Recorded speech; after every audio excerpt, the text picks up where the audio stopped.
We love This hip hop. is Spotify and Apple Music streaks. You know what I'm saying? Yeah, man. You know what's funny or what's cool now? When for the people who are going to be watching on Spotify, we got Spotify video now, right? Ooh. Yeah. So Good. I try to put out the video on the same day as the audio on Spotify. Yeah, you can capitalize on every forefront. Yeah. Hundo. You had a long travel over here? Yeah, a little bit. Yeah. Ain't no big at all. Just reading the audiobook. Chilling. Okay. Before we get into anything, what are you reading, listening to right now? And what's your platform of choice to get your books from? I'll answer the second question first. Okay. I do Audible. Okay, and this is not an ad for Audible, but me too. Yeah. I'm not sponsored by Audible, but I use Audible. They're user-friendly, get credits every month. Mm-hmm. Right now, I'm currently rereading a book that I'm pretty into. It's called The Outliers. Ooh, good book. Good book. Yeah, man. Malcolm Gladwell. Incredible book. I just finished reading The Power of Now for the third time. Mm-hmm. Book about being present, staying out of the mind and staying in the moment. And the third book that I just finished up is Never Finished by David Goggins. I'm a runner as well. Okay. And I'm gearing up for a couple ultra runs next year. Ultra runs are ultra marathons. So anything from 50 kilometers upward. And he's got a pretty interesting story. So I love reading things that I can kind of apply to my journey. Have you always been into the books, or was this an evolution of yours? Yeah, I've always been pretty into books. Mm-hmm. When I stopped drinking 3 years ago, I started writing and reading a lot more because I would spend most of my time drinking, which when I'm super drunk, reading was never something I did too often because drinking and being drunk and absorbing new information don't really go hand in hand in my realm. So when I put down alcohol, I spent about 12 years drinking excessively. I started having to mindfully put some positive things in my life. So I started reading a lot more often and just became a pretty common practice, you know? Yeah. Well, listen, I want to get into everything that you got going on as far as the music, mentally, history. But before that, let's start with some music because we are an audio platform here. Yeah, let's do it. I don't even... Banger. Yeah. Big banger alert right there. Banger. Let's get into it. It's your boy Friday Ricky Dread here with another interview for your head top. Before I get into it, I want to give a quick salute to the sponsors. I want to give a big salute to Diamond Club. That's the sign that you see right behind me right here. If you need any PIF deliveries all over the GTA and across Canada, make sure to hit them up on their Instagram page, DiamondClub_Canada, and you could use the code We Love Hip Hop on the way out and get yourself a little discount. Also, if you want some of that blem, make sure to hit up Steamin' Hot Grabber. Steamin' Hot Grabber has multiple different grabber flavors and ways that you could dispense the grabber. Hit them up on their Instagram page, Steamin' Hot Grabber. Also use the code We Love Hip Hop on the way out. Last but not least, hit up Only Loud if you want delivery same day in the GTA as well as same day for my people in Ottawa. Hit them up on their Instagram page if you want any of their legacy blends as well as their own personal blend that they have there. Hit them up on their Instagram page, Only Loud Canada, and you could also find them on Snapchat, onlyloud.ca. I'm really happy to get this conversation going on here because me too. This gentleman here, he's been doing his thing, and I've been watching him do his thing, and I feel like I'm overdue to have done this interview. I should have done this at least 3 years ago. Everything in its time. Yes. But it's funny because we were having a debate. Big salute to my co-host, Dusty Wallace, as well as DJ Czar. And DJ Czar was kind of skeptical on a couple of things. 120 weeks plus, 2 years, every single week, he released a single on DSPs. Yep. Guys think they're out there doing stuff until you bump I'm looking at Czar's face. What's with this face, bro? What do you mean? Okay, let me preface by saying I rate the consistency. I rate the actual feat of achieving over 2 years, releasing a song every week. Yes. I've never heard one of his tracks, and I live in the city, but that's fine. You know what I'm saying? Mm-hmm. In order to get, first of all, there was no previous record, okay? You pay Guinness to assess these, okay? You have to pay them to even give you a look like that. You know why he promptly submitted it? Because he's been planning this. He's been wanting to be like, what's a world record? And I was like, you know what? I'm going to get this gentleman in here so we can have the real combo about this and everything as far as the Guinness book and everything. So yeah, of course. With no further ado, we have DillanPonders in the motherfucking building. I've been off from time, I'm going stupid now. Got a pedigree, smoking hella weed, no ketamine, no more amphetamine. Here I am, man.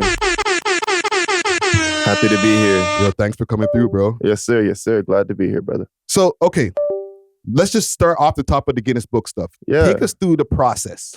Yeah, well, and just for the context, you got 120-week consecutive releases on streaming platforms. yes. So the record is for 90 weeks. Okay.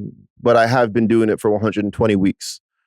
I started releasing weeklies just to showcase what maniacal consistency looked like. Mm-hmm. I wanted unconventional results as an independent artist, so I had to start practicing some unconventional methods. Right. So I wanted to start releasing every single week because it's something I knew I could do. Mhm. I live in the studio. It's in my crib. I record every day. I'm in the studio 5 hours a day. Yeah. About 60 to 65 weeks into my weekly journey, a couple of my fans hit me up and they're like, yo, bro, like you're in uncharted territory. Like no one has been releasing weeklies this long on YouTube, Spotify, Apple Music, Deezer, AudioMac, which are DSPs. Yeah. And you should look into like trying to get the credibility stamp that you deserve for this like maniacal release output. So I'm going to stop you for a second. Mm-hmm. So when you first just started just releasing this at the 65-week point, you weren't even thinking about the Guinness book. Didn't matter to me. Nah, like okay. I'm a person who, after I dropped one of my more commercially acceptable albums, which is Because We're Alive, I had a manager, I had a publicist, I had a marketing expert, I had a whole team. And we all parted ways. It's all love for all of them. But I had a bit of a different vision for my career. Mm-hmm. And when I started releasing music every week, I realized that like algorithmically, my music was starting to push into a whole bunch of new demographics. And it started to challenge me, push my pen, push my capabilities, and push my genres. Yes. It was so beautiful to try and bend and elasticize my capabilities. And when I started to release these weeklies, it was simply because it's something I knew I could do. Mm-hmm. And I never had a plan on stopping. So I just kept it rolling. And I think it was week 62 that one of my longtime supporters hit me up and let me know that a gentleman named Charles Eston Yes. had the Guinness record for 56 yeah. releases on Apple Music. So I was like, I've already squashed this. Like, okay, well, might as well get the Charles is pissed. get the all up, Charles. You ain't catching me now, though, Bray.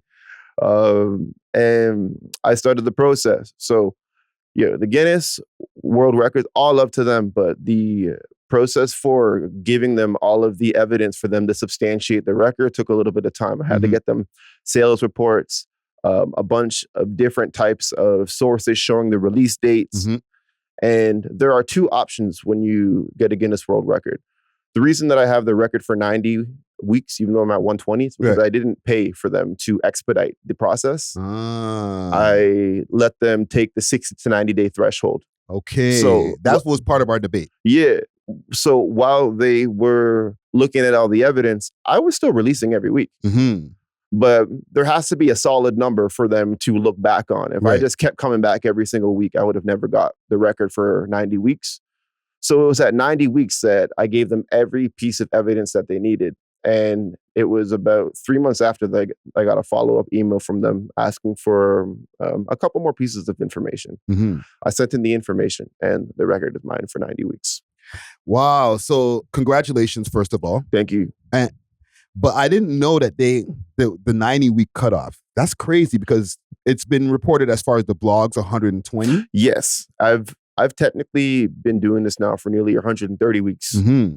But my plan from this point forward is every year around the same time that I got the record for 90 weeks, Mm-hmm. I'm going to submit all of the evidence for all of the weekly releases each year and keep breaking my record. Keep on it. breaking your own record. Yeah. That's sick. Hold on. I got to shake your hand for that, bro. Thank That's you, man. fucking sick. So Guinness is a pay to play. A lot of artists and a lot of people pay to substantiate evidence and expedite the process so they can use it as a marketing scheme or push their brand, which is cool. But the record is something that just came with a mission that I was already on. Mm-hmm. And there is an option for me to pay for the certificate, which I haven't done yet. Yeah.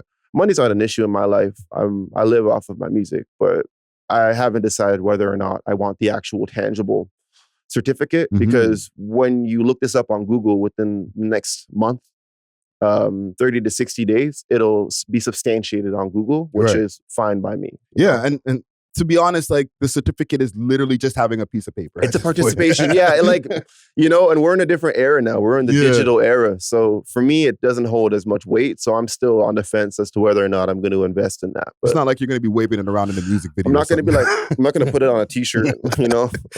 No, but that's dope. And thank you. And with all of the tracks that you're accumulating during that time, you know, even with knowing, okay, you're going to be beating a record, right? Did you collect any of those songs for projects, or are they all loosey? Yeah, so all of the songs, I have been releasing every single track on a weekly basis, and every 60 days or so, or 90 days, I'd compile all of those weeklies onto either Album Mode Volume 1, Album Mode Volume 2. I call them album modes because I'm in constant flow state and I'm constantly creating. So my entire life, I live in album mode.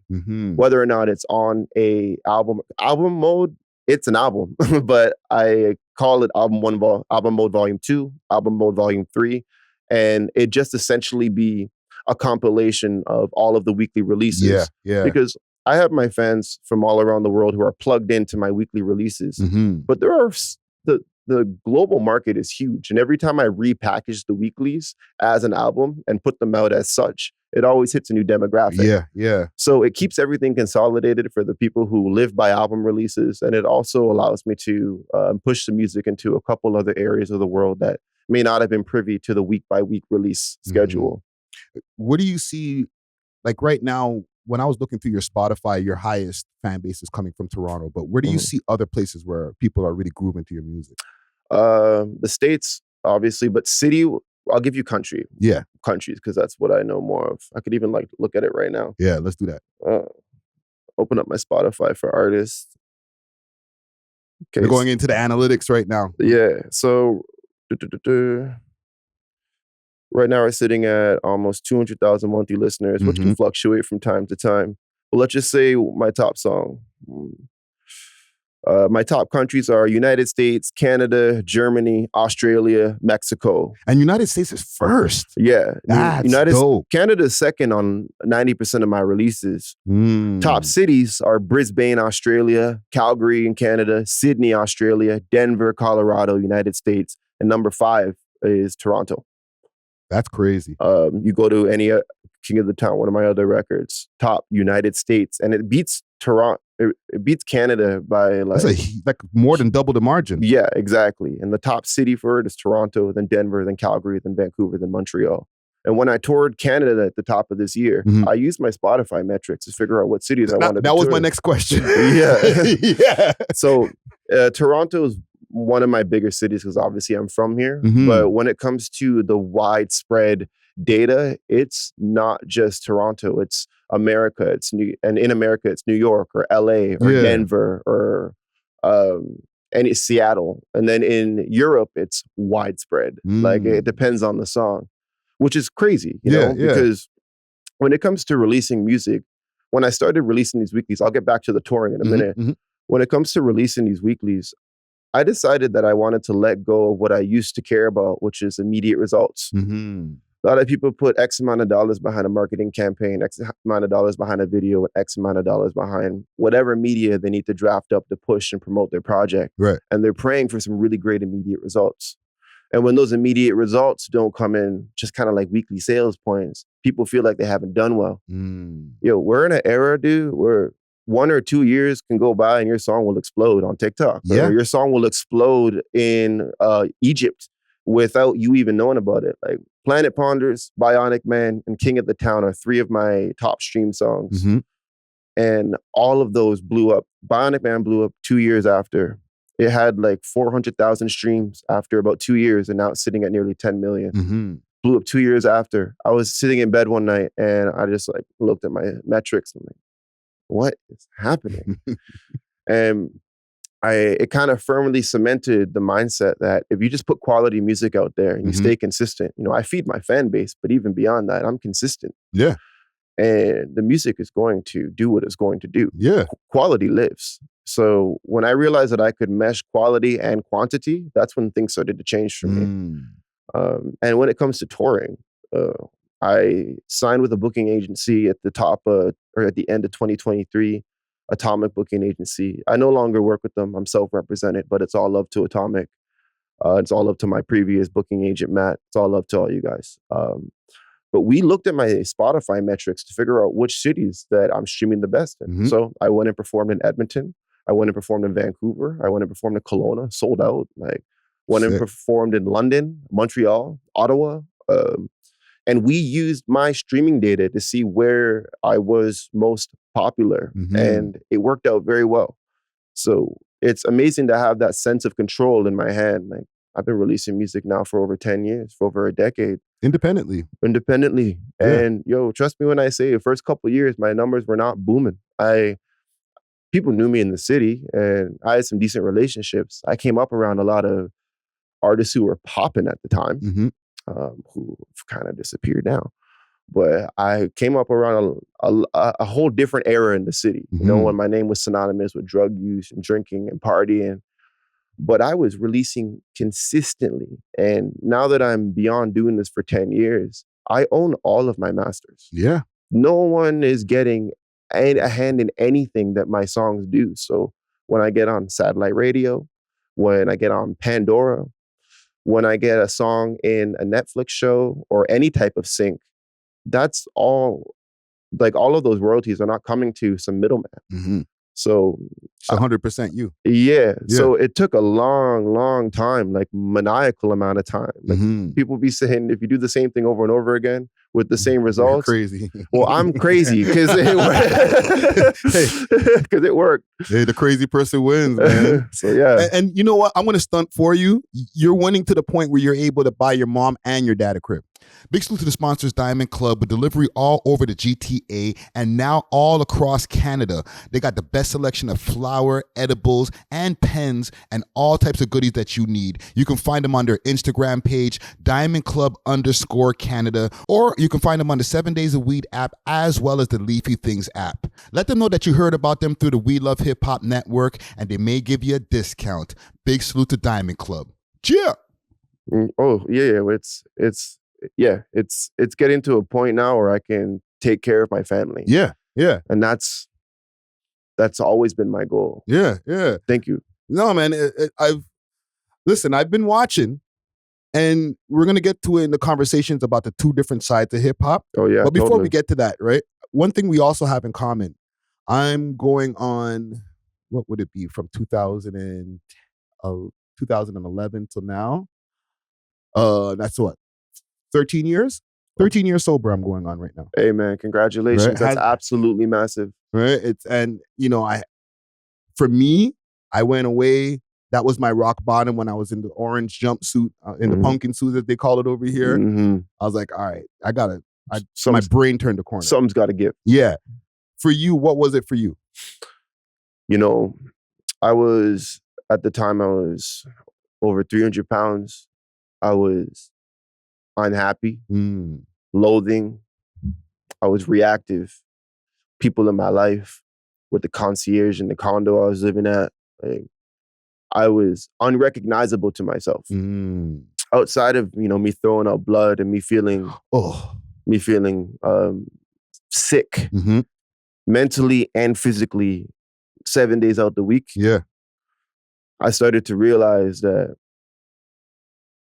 I need to start actively and mindfully choosing things to put in my life that serve me and allow me to be a person that I'm proud of being. I went to the Dominican Republic for my 30th birthday, and I was drinking heavy up until then. I had been drinking a 2.6 a day for a couple of years leading up to that point. Jesus. It was excessive beyond excessive. It was excessive squared. It was insane.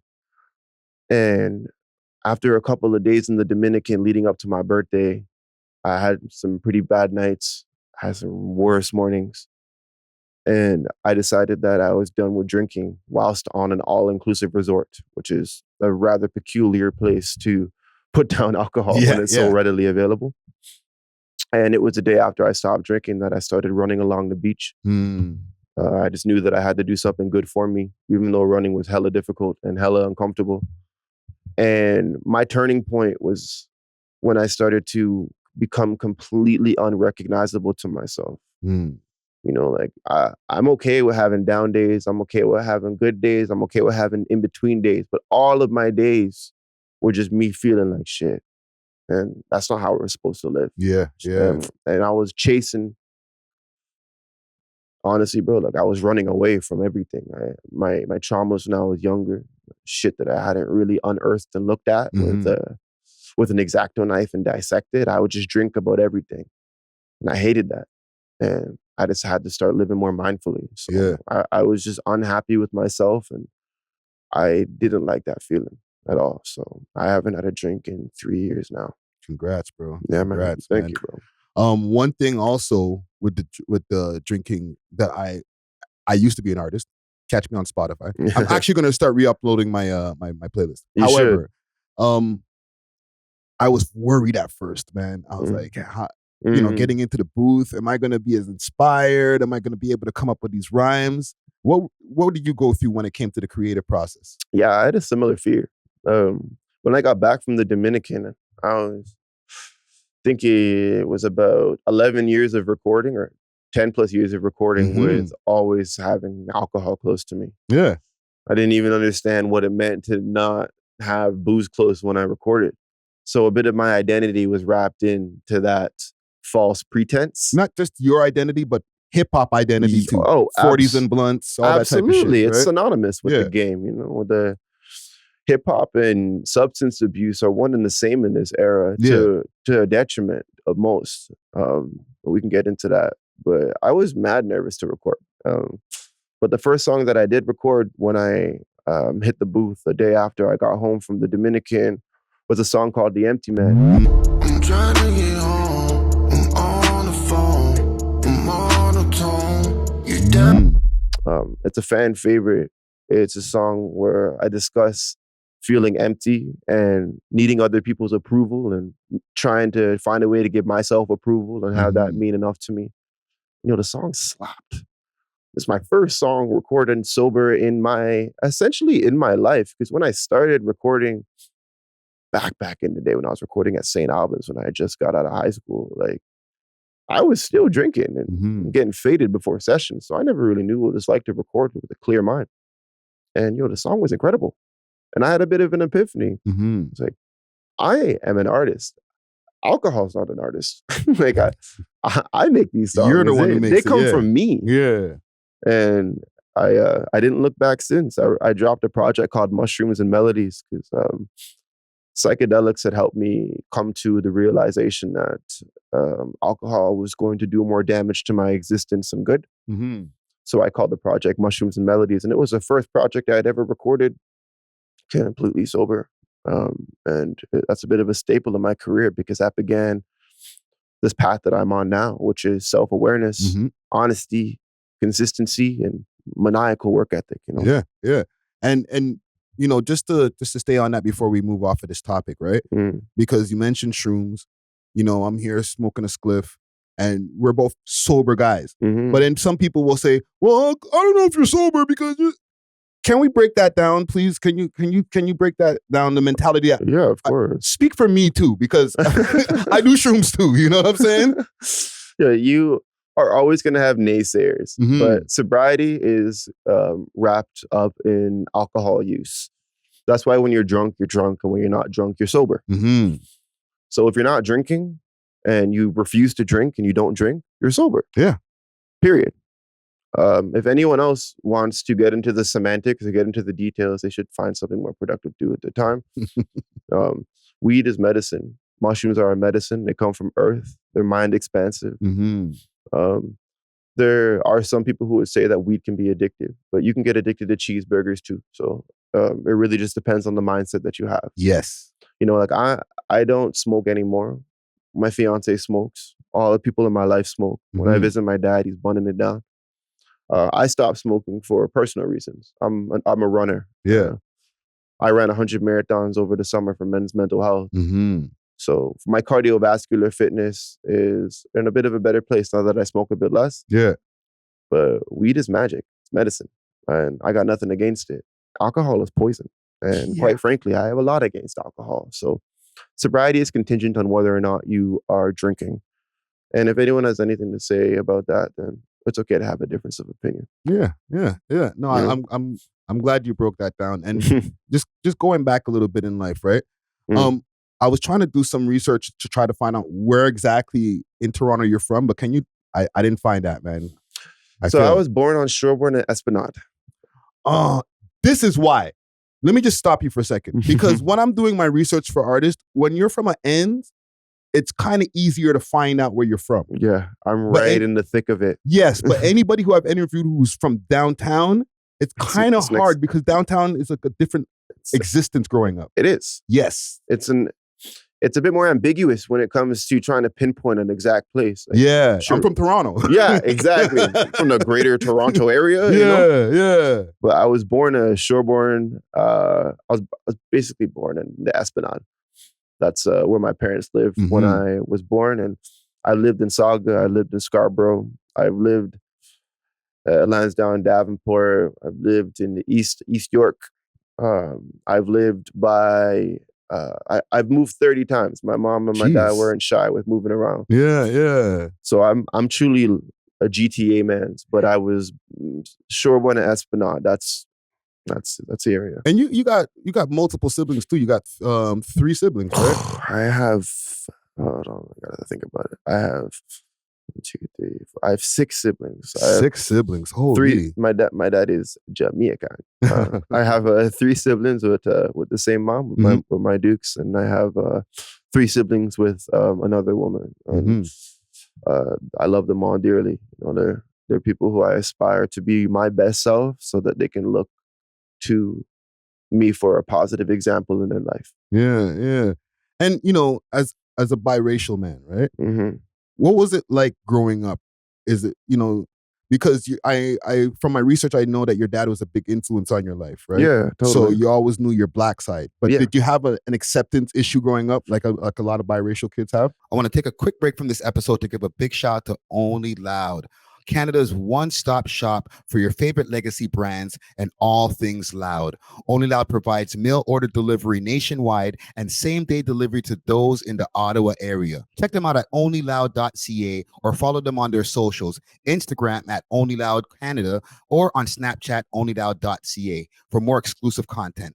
Only Loud is not just a product, it's a lifestyle. Big salute to the sponsors. Cheer! You know, my dad from when I was young, he always let me know, he's like, you're fair skinned, but when you get out into the world, police, the system, they're going to view you as black, no matter what you do.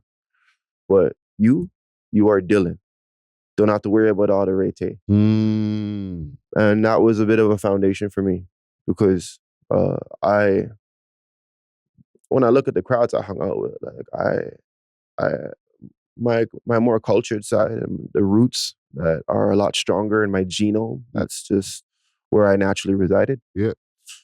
But I never had an identity issue because in my home front, there were a lot of open dialogues and I was always accepted. Like, see, I've been painting my nails since I was in kindergarten. I've been made fun of this my whole life. You know, like I've always been an extrovert. I've always been unapologetically me. There have always been people like, yo, you're too white for the black folk, or you're too black for the white folk. And finding that balance has been something I never tried to do because I'm too me to worry about how I'm perceived. Yeah. And I give that to my parents and my older sister. They always reminded me who and what I was. And I was never really trying to fit in with anyone in the first place. But yeah, there is definitely an undercurrent of colorism and discriminatory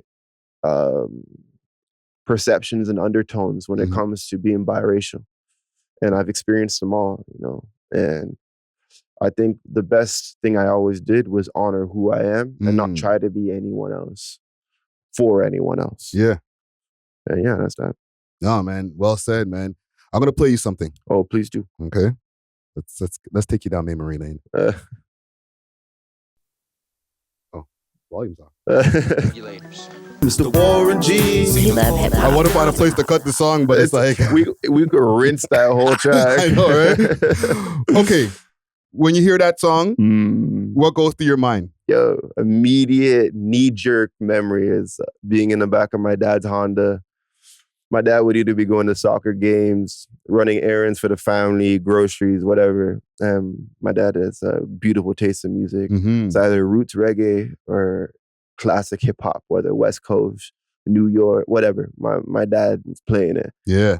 And Regulators, that bass line and that song from a youth that had me. It was one of my favorite songs. I would ask him to replay it several times. And I remember hearing that song, and the idea of making music one day kind of started to materialize in my mind. I was like, yo, what is this? Every time I heard that song, I just felt so cool. Like I felt like that dude. This is insane. Yeah. And as I grow up, I realized that was a defining song for me. And that's still one of my favorites. It's literally on one of my playlists right now that I play when I run or clean the house or do anything. It's the genesis. That's that exactly. Yeah. So that song brings me back to rolling around with my dad, window down, and just feeling like one of the coolest motherfuckers on the planet. Like, that track is classic. Yeah, classic. And I was listening to one of your projects, and in the intro song, and listen, I smoke too much weed to remember. No stress. But the intro song, you mentioned being homeless at one point. Yeah, man. Tell me about that. How did that happen, and how did you get out of it?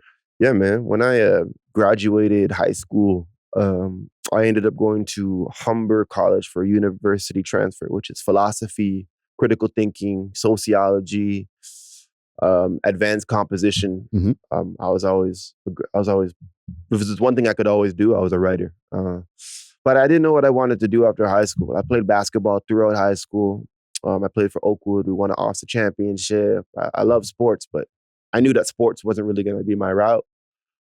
And it was when I graduated high school that I started drinking and, abusing substances, opiates, and, so the things that can create a thrall of addiction that's hard to get out of. So I went into university transfer, already a bit of an alcoholic and already doing substances. And I was living with my mom at the time.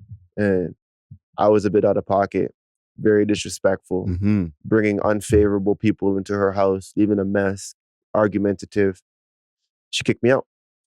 And it wasn't like you can come back soon. It was like, never come back. Like, get your fucking shit together. Yeah.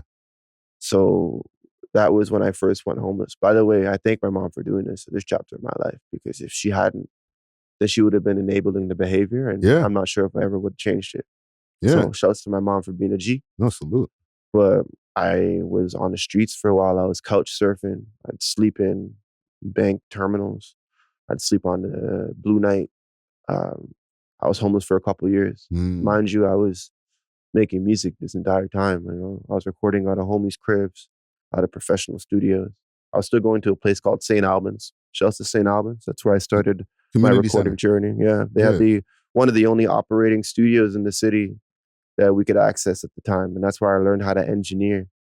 I've been engineering myself since I started in this journey, which is why I can release so frequently now. I am the engineer, so I mix and master my vocals too, mix and master the production, everything. But I was homeless for a while, and while I was homeless, my addictions worsened because I'd stay at dealers' houses. So the accessibility was at an all-time high. And staying at their houses and being at never-ending after parties and not eating for days, it created a very unhealthy version of myself. Yeah, it's a cycle right there. And I ended up getting a job dishwashing, and I got a house on McCall Street, which is close to where Much Music is, on Queen and McCall. And within a couple months, I got kicked out of there because I spent the money on rent, on other unfavorable things. Went back to being homeless again. And slowly but surely, I just got my shit together. And I haven't been homeless now in like nearly a decade. So shouts to that. Yeah, man. You listen. I felt it important to bring you in here and get your story because you have a very interesting story. And I'm looking at your page, and I see a lot of artwork. Were you into comics as a kid? Oh yeah, man. Absolutely. I collected comics. My dad had a bunch of Conan comics and Thor comics from when he was a youth in Jamaica. So he brought all of his comics from his childhood into our household. So that was like a foundation for me. Yeah, yeah. I love storytelling, and I'm a very visual person. I draw. I write. I like the cathartic act of using creative outlets to manage emotions. Like I didn't realize you could do some of your own artwork too. Oh yeah, I do it all. I'll make it all. Keep going. It's my bad. Oh, no stress, man. So comic books were big. And my pops and I would go to the Silver Snail a lot when I was younger. So yeah, comic books are the shit. I'm still a comic book nerd. Marvel or DC though? That's a hard question. The question of ages. You know, when it comes to like DC has technically been around longer, but Marvel is more intriguing to me. Yeah. It's more intriguing. Like I'll give DC their props. They're fire. Superman, Aquaman. But yo, Marvel has the Silver Surfer. They have Galactus. They got Wolverine. Come on, man. Just stop this. They have the Hulk. Stop, you know? So yeah, I would say I lean more to Marvel, but I'm at a point in my life where even if I have something I like more, I won't put the other thing down. So DC is fire, but Marvel is just more my cup of tea. Yeah, salute to the DC. Yeah, DC yeah. I had to give like a diplomatic answer to that, you know? No hate. Yeah, all love.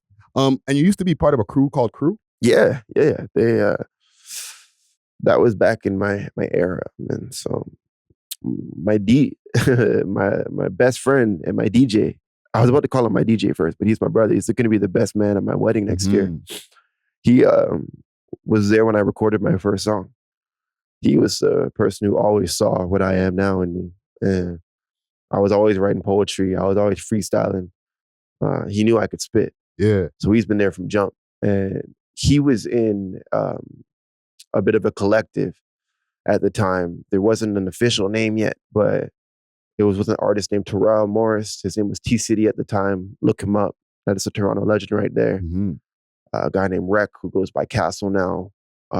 Khalik, AC, Shadim, just some of my dudes. They all accepted me into their brotherhood when I started making music because I always had a very different flow. From when I started, double time was always easier for me. Yeah. Which is typically it's the opposite. Double time is something that you got to work up to. So I really leaned into that and they embraced me for it. And we ended up calling ourselves Creative Rebels World. And we just put CRW and put an E in there and called ourselves Crew. And they were there in my formative years. I learned how to engineer and I'd start engineering for some of them. And I'm on good terms with all those dudes still, actually. You know, never had a falling out, but life be lifing. Yeah. And pulled everybody in their own directions. But Crew was there in the genesis of DillanPonders. The foundation. Yeah, exactly. And as you started gaining more attention as a solo artist, you signed at one point with Smash Mouth Entertainment. Yeah. I'd love to offer clarity on this. Yes, please. I've never been signed to a major, although in the last 3-4 years, a lot have knocked and it's been a polite no thank you. Smash Mouth Entertainment was owned and run by a gentleman named Brendan Hugo. Smash Mouth was the main artist booking hub in Toronto at the time. They were bringing in Joey Badass, Mac Miller, Black Hippie, i.e. Kendrick Lamar, Schoolboy Q, Ab-Soul. They were bringing in the underachievers. They were bringing in the next generation of artists who were making waves. Yeah. Smash Mouth would book them. So Brendan got wind of my music, loved my music. I met him at his house, and within about a week, I signed to his independent label. And that was one of the best things I ever did because it forced me in front of big crowds at a young, tender age. Yeah. To this day, I opened for Travis Scott at the Hoxton. I opened for Mac Miller. R.I.P. Rest in peace to that beautiful soul, man. That was a wonderful cat. That dude wanted to see everybody eat. Wonderful, wonderful person, man. That man has my heart forever. You know? Rest in peace, Mac Miller. Yeah. I opened for A.W.O.L, opened for Isaiah Rashad. I opened for Underachievers. I opened for artists that I can't even remember. I opened for so many people. Hobson, just beer people who would bring out like 500,000 plus people to all their shows. Mind you, I had zero performing background. So I kind of just got tossed in the water with the sharks and I learned how to swim. Yeah.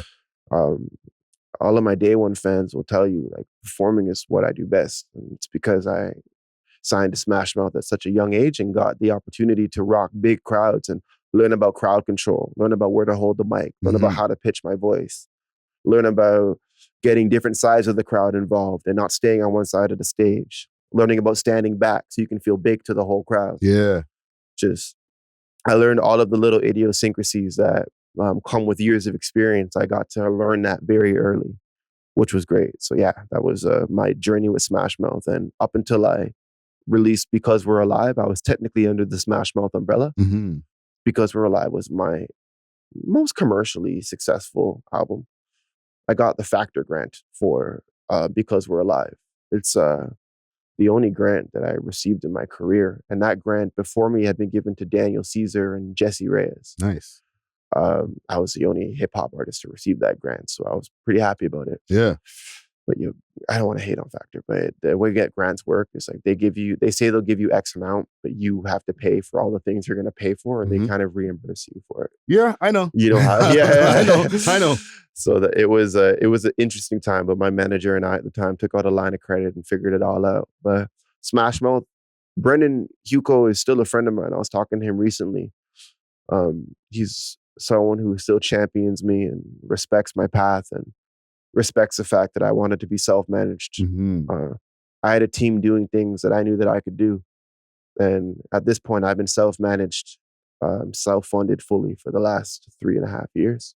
Crazy. So Smash Mouth and we go way back for sure. And it's all love always to Brendan, who's the head of that. No, that's dope, man, because I think I understand how your mind works. You're good at collecting data. Oh yeah. Right? And then as soon as you're able, then you're able to use that data and then recreate the different things that you've learned. Absolutely. Right? Yeah. And then after a while, you're like, if I know all these things, why do I need all these people? Why am I paying all of you guys to do things? And I like that because a lot of people will just be happy with just, okay, everybody else knows how to do it. I don't need to learn shit. For sure. You know what I'm saying? For sure. When you actually learn the different things, I could relate. I do my own editing. Yeah, you know? I had an editor before, but as soon as I learned enough, I'm like, hey, why am I not doing this myself? Absolutely. Which takes a certain level of like self-respect to be like, I know how to do this. Why not do this? Yeah. And then you can add your own twang to your edits. You can add your own essence, your own flow, and do things instead of overseeing someone and watching them. You're now in the driver's seat and you can do little things that maybe your editor wouldn't have done before too. Yes. So I love that. That's a growth mindset. You know, we learn, we integrate, and then we move forward with the new knowledge. And that's why I'm in the position I'm in currently, is because I learn from my past mistakes, both with alcoholism and addiction and also in my career. Yeah. You know, I learned what it's like to get a big name feature. I learned what it's like to get on every publication, from Noisy to Vice to Lyrical Lemonade to Fader to you name it, I've been on it. And I stopped looking for those things because it's dope and it's a nice credibility stamp, especially when you come from where I come from. Like I just wanted people to respect me as an artist when I started. Yeah. And then I realized that I want to live off of this. I want to live off my art. I don't want to be Justin Bieber. I don't need a Grammy. I don't need a Billboard hit. I wouldn't mind if a Billboard hit happened, but I also wouldn't mind if it didn't. I'm impartial. Yeah. My success is now measured in a measurement that I create, not what other people tell me is successful. And that's when my whole life changed, man. Like, I just switched up my perspective. If I can eat off of my mechanical royalties, my sync royalties, my publishing royalties, my underlying composition royalties, if I can stay in charge of my metadata uploading to Sound Exchange, if I can stay in charge of having my distro portals collect my publishing, and if I stay consistent, I love to do this enough that none of that's a bother to me. Yeah. Yeah. So I'm good. So listen, I need all of the artists who watch these interviews to pause it, rewind that part, take your notepad out, and all of those different things that he mentioned, right? Metadata, all of those different things, write all of that down, because you're literally a living embodiment of being able to be self-sufficient off of art. Absolutely. Okay. And grateful for that. And a lot of people, they think that they want more. They want the fame and all these extra things. And people know who you are. I'm sure people stop you on the road. Yo, DillanPonders. Oh, just on the way here when I got into the Uber. Yeah. But they want things that are sometimes unattainable when you can just be an artist, make money from your art. Good money. Yeah. You know what I'm saying? And that's better than living a 9-to-5 or dodging cops for being a drug dealer and shit like that, bro. Facts. Yo, I'm a trail off of that too, because the music industry is an extension of high school in a way, where it's a popularity contest. Talk about it. A lot of people want to be popping on social media or popping in certain circles, or they want to be, quote unquote famous. A lot of people need to reassess why they're even doing this then, because you're trying to now fill a void that those things are never going to fill. Yeah. If you're releasing music with the hopes of getting an OVO, or with the hopes of getting on XYZ blog, or with the hopes of getting XYZ followers, then you're trying to fill a void. You're like, and by the way, like I see I'm naming zero names. This is no hate. This is just an examination. I see so many artists with 200, 300, 400, 500,000 followers, but they'll have like 15,000 monthly listeners on Spotify. So their energy is going into something else, because the craft isn't getting examined and listened to on that level. So, I mean, popularity in most cases doesn't pay the bills. It just makes it just makes you feel good. Clout clout can put you in a situation where you meet somebody and it helps elevate your career. But when we're talking about long term, that stuff is a fire that burns out quickly. And this whole mindset of trying to chase after fame and chase after the appearance of looking like you're popping is something that I've never prescribed to, And yeah, people do know who I am. I get recognized a lot, and that's fire. I'm open to that, but I can also still go to the grocery store and it's easy. It's light. Yeah. I prefer that. I don't have an inflated ego. When it comes to my craft, I'm sharp. I have confidence backed by years of hard work, but I'm not an egomaniac. I'm not trying to be the next Justin Bieber. I'm trying to release music how I want to, when I want to, package it how I'd like to, and live inside of a realm of pure expression. That to me is success. There are some people who, my posts that I put up of me getting this world record, a lot of people were like, I've never heard of you. Of course you haven't. There's 8 billion people in the world. There's always someone that someone hasn't heard about. The goal isn't to get heard of by everybody. The goal is to live off of my art. Yeah. If there's people who haven't heard about me, that's awesome. Go listen to the music. If you like it, stick around. If you don't, I'm still eating. Yeah. And it's an algorithm thing like we were talking about before we started our recording here. And, there's one thing you were just mentioning, like, people might not know about you on certain parts of the algorithm, but you're doing a lot of things, including like you got a placement in a Netflix, like a film or a series. Big salute to Steamin' Hot Grabba with a variety of different Grabba flavors and dispensers. They got red rose Grabba, that red herring Grabba, and peanut butter. Hit them up on their Instagram page, Steamin' Hot Grabba, and use the code WeLoveHipHop and receive a discount on your order. Again, you can find them on Instagram, Steamin' Hot Grabba. Now let's get back to the show. Cheer. Yeah, I got him. My song Jungle off of Because We're Alive got placed on Atypical, which is like a pretty huge Netflix show. I got 2 of my songs placed in A Message from the King, which is a fire movie. I think I have like 23 sync placements. I would have to look though on my computer. Crazy. I don't remember them off by heart. But the music speaks for itself. Like there's something to be said about making sure that what you do and what you make and create is a direct reflection of you, and you must put your all into it.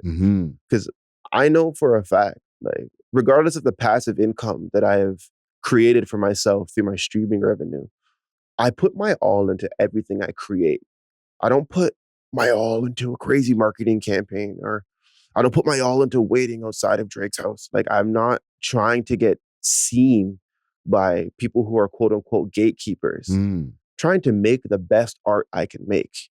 And it's worked very well for me so far. You know, like, I'm on satellite radio, I'm on Netflix. My music on Spotify alone gets over 1 million streams a month. And I'm not tooting my horn here. I'm just speaking for anybody who's looking to pursue an independent path. Yeah. It doesn't always have to look like 1 million followers, 9 million monthly listeners, gold chain, platinum chain, big house. Like, that's a narrative. And you perform regularly, bro. Oh, yeah. Yeah. Like, I'm saying no to more shows at this point in my career than yes. Yeah. Because right now I'm building a certain level of momentum. And in 2025, I'm going to put on my own headline show, and I'm going to pick the headliners. Which, by the way, I did my first headline show at the Garrison in 2023. My first one. And that was 10 years into my career. Yeah. Sold out.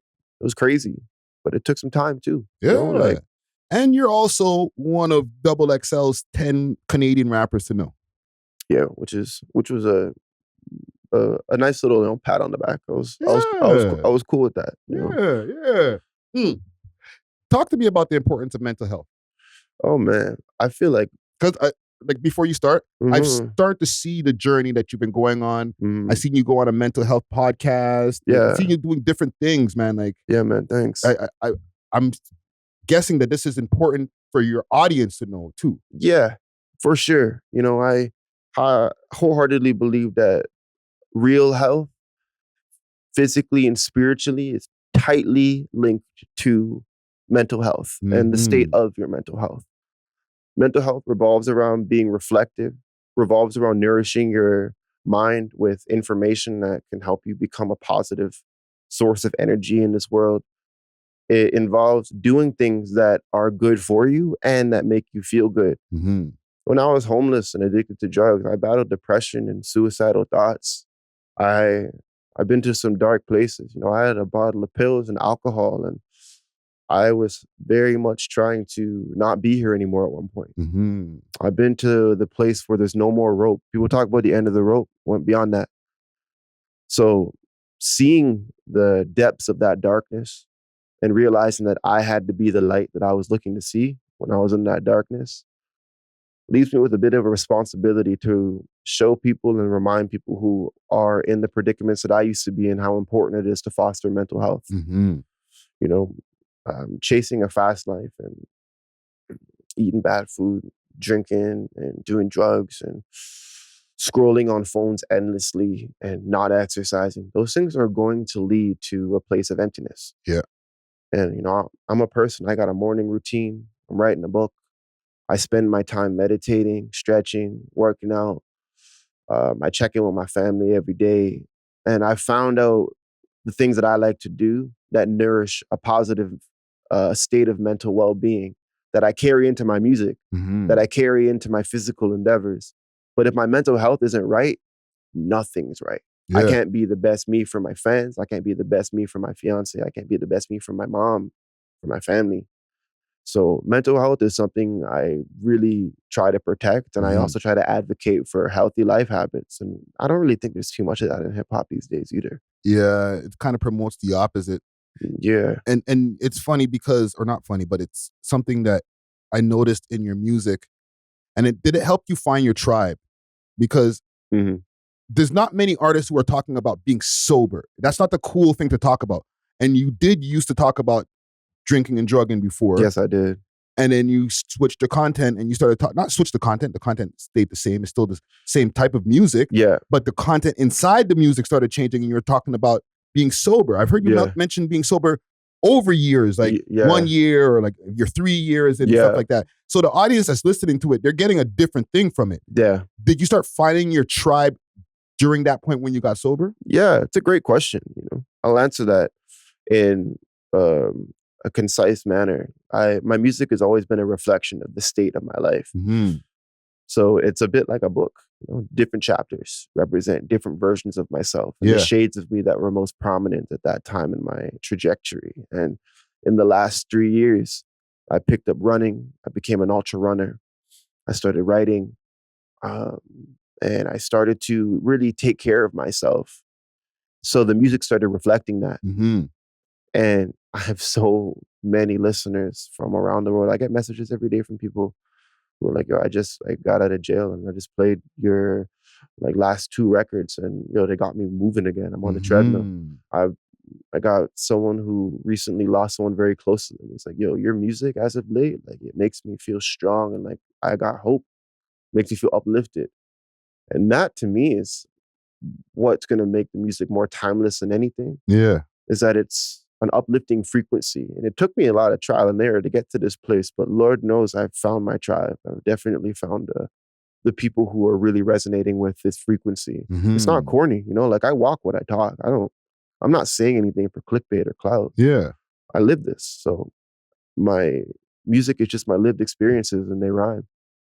And it's not clickbaity shit. Nah. Yeah, I mean, clickbaity shit to be more like, I can't put down the cup or a gun in the thing or something, You're like, do better. Yeah. That's not clickbaity. Try your best. Good point. You know what I'm saying? It's like, people don't usually gravitate towards that. That's true. And you found people who do gravitate towards, so I rate it. You know what I'm saying? Appreciate it. And one of the last things I want to ask you about, just as far as broadening our conversation, because, with you, I interview mad artists. Okay, I'm going on 8 years of podcasting now, so we probably have a catalog of 500 plus artists easily. And we interview artists from 2 sides of hip hop. Okay, and I'm gonna break it down to you, and I want to know if you agree. Sure. I got artists that are into the quote unquote polys or the politics, the bullshit. You know what I mean? The street stuff. Yep. And some of those guys get some of the craziest traction.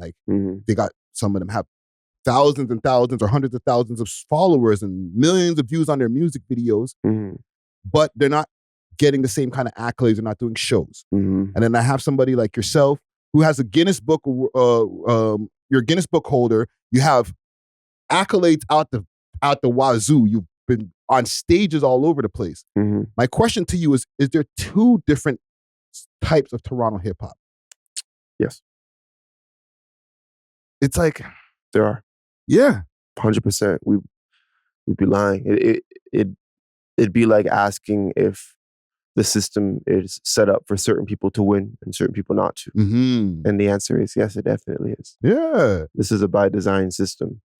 And my path as an independent creator hasn't been championed by the industry, but I have definitely found my path. But when it comes to real opportunities, awards, and the things that a lot of people will look at an artist with millions of views on their YouTube and millions or hundreds of thousands of followers with a huge fan base, a lot of people don't realize that the system requires a narrative. Some people fit the narrative, some people don't. And when it comes to Toronto music and Toronto hip hop, there are a lot of people who are finding me these days. They're like, he's a Toronto man? Yeah.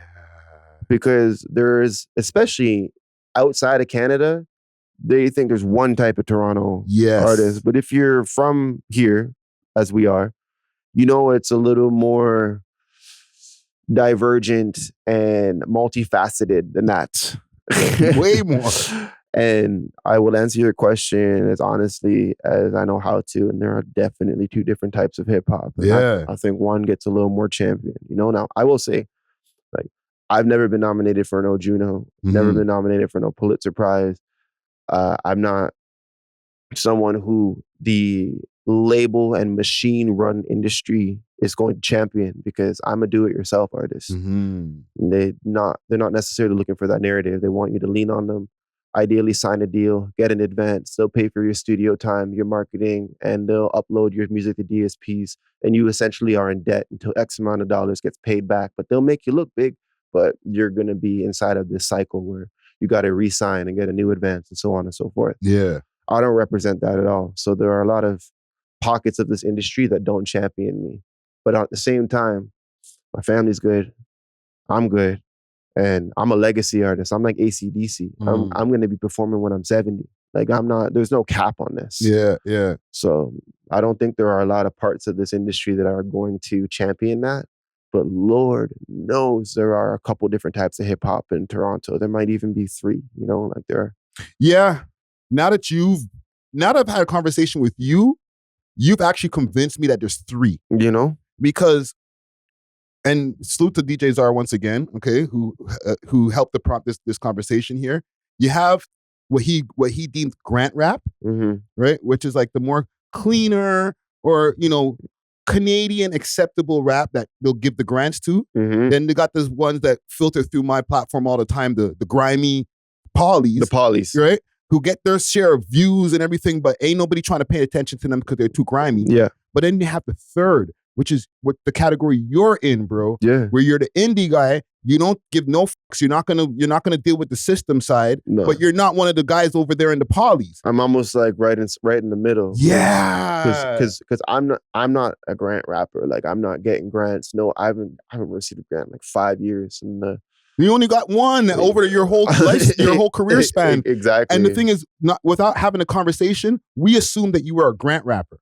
Well, of course. How could you not, though? Like it takes a lot of due diligence in a conversation like this to see like I'm fully independent, fully self-funded. No grant is behind this, and I'm also not cookie cutter. Like I'm not like, oh yeah, let's champion this guy. Like I'm not a poly rapper. I'm not a grant rapper, but I am a successful independent artist. Yeah. So there's definitely 3 and potentially 4. But I think we'll stick with 3 right now. Holy shit. Hold on. I gotta drop a bomb. Hold on. No, I got a perfect one for that one right there. I got you. We'll uncover what the 4th one is in the next conversation. Hundo. Yo, DillanPonders, man. I really appreciate having this combo with you, man. Yeah, man. It was nice to be here. I got to learn more about you. More than even from my research, man, because I've been watching your career. I've been seeing the music videos come out. I've heard your name in a lot of different circles. Big salute to Eva Shaw. She's mentioned you multiple times. Yeah, man, that's a fam. You know what I'm saying? That's a family. And I was like, I need to tap in with you eventually. And to Appreciate be honest, you. bro, it's my fault, man. I should have done this a while ago. It's okay though, because I wouldn't have been here a while ago too. I've learned a lot in the last 3 years. I've had some of my biggest accolades in the last 3 years. Yeah. I'm still just getting warmed up. So we'll spin back around the block in like a year or 2 and I'll pull back up. Let's do it, man. Let's do it, man. Yes, sir. DillanPonders in the building. Do you have anything you want to plug before we get out of here? Anything coming up next? Yeah, sure. This is going to be coming out in the top of 2025. So okay, beautiful. In January, I'm dropping a song every single day to start the year off, just for fun. Crazy. I got them all ingested. They're all ready to go. I'm going to be doing a show in Toronto, more than likely in March. I'll be announcing that soon. And I'll be dropping one song every week, inevitably, for the next little while. So, keep your eyes open and your ears peeled, and keep your mind even more open than your eyes. Yeah, man. DillanPonders in the building. Before I get out of here, a quick salute to the sponsors. Big salute to Diamond Club. Hit them up on their Instagram page, DiamondClub_Canada. Big salute to Steamin' Hot Grabba. Hit them up on their Instagram page, Steamin' Hot Grabba. And big salute to Only Loud. Hit them up on their Instagram page, Only Loud Canada. What song do you want to take us out with here, Dillan, for our audio audience? We can do Planet Ponders. Planet Ponders? We may have to. Let's do Planet Ponders. We love hip hop.